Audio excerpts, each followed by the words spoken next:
एक साल पहले मैं मुल्तान से वापस लाहौर आने के लिए एक बस स्टॉप पर खड़ा था कि अचानक मुझे वहाँ एक रोती हुई लड़की दिखाई दी। तो मैं उसके पास गया और उससे रोने की वजह पूछी कि आखिर क्यों रो रही है। वो मुझे कहने लगी कि मेरे अब्बू लाहौर में नौकरी करते हैं और थोड़ी देर पहले उनके दफ्तर से कॉल आई कि उनका एक्सीडेंट हो गया है। मैं ये सुनकर बहुत परेशान हुआ और वो लाहौर के एक अस्पताल में एडमिट हैं। मैं लाहौर जाने के लिए पिछले 1 घंटे से बस का इंतज़ार कर रही हूँ, लेकिन कोई बस नहीं आ रही। बस इसी परेशानी की वजह से मुझे बहुत रोना आ रहा है।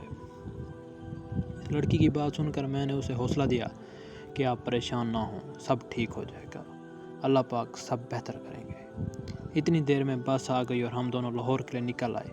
मैं उसका ध्यान हटाने के लिए इधर उधर की बातें करता रहा और फिर लाहौर पहुँचते ही मैंने उसे अपना नंबर दिया और ये कहा कि आगे इसे किसी भी चीज़ की ज़रूरत हो तो मुझे कॉल कर सकती है।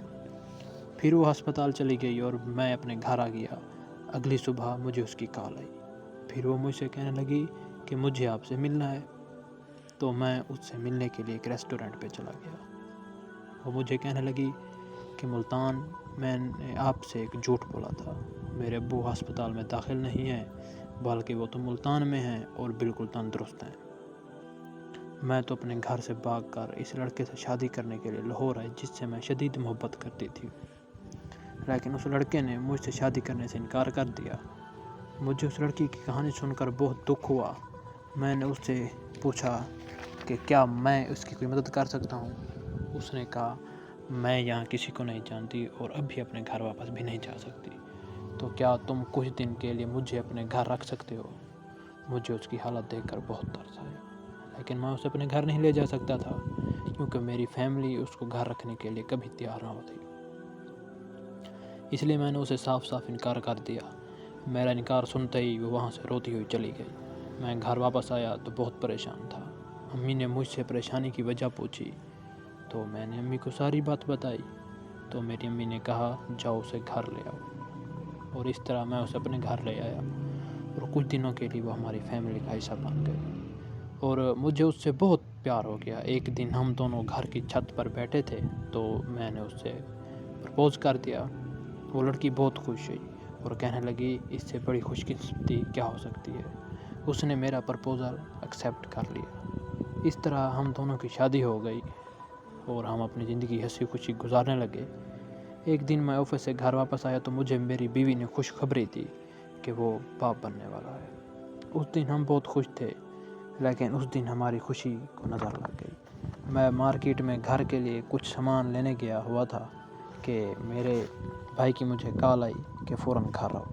घर आया तो पता चला कि मेरी बीवी के घर वाले आए थे और ज़बरदस्ती मेरी बीवी को अपने साथ मुल्तान ले गए। मुझे कुछ समझ नहीं आ रही थी तो मैं पुलिस स्टेशन गया और मैंने उन्हें सारी बात बताई। उन्होंने मेरी रिपोर्ट दर्ज कर ली और मुझे यकीन दिलाया कि वो मुझे इंसाफ दिलाएंगे और मेरी मदद करेंगे। 1 हफ्ते बाद मुझे अदालत का नोटिस मिला जिसमें लिखा था कि मेरी बीवी मुझसे तलाक लेना चाहती है। मैं उससे मिलने उसके घर मुल्तान चला गया, लेकिन उसके घर वालों ने मुझे उससे मिलने नहीं दिया। फिर वापस घर आकर अदालत की तारीख का इंतज़ार करने लगा।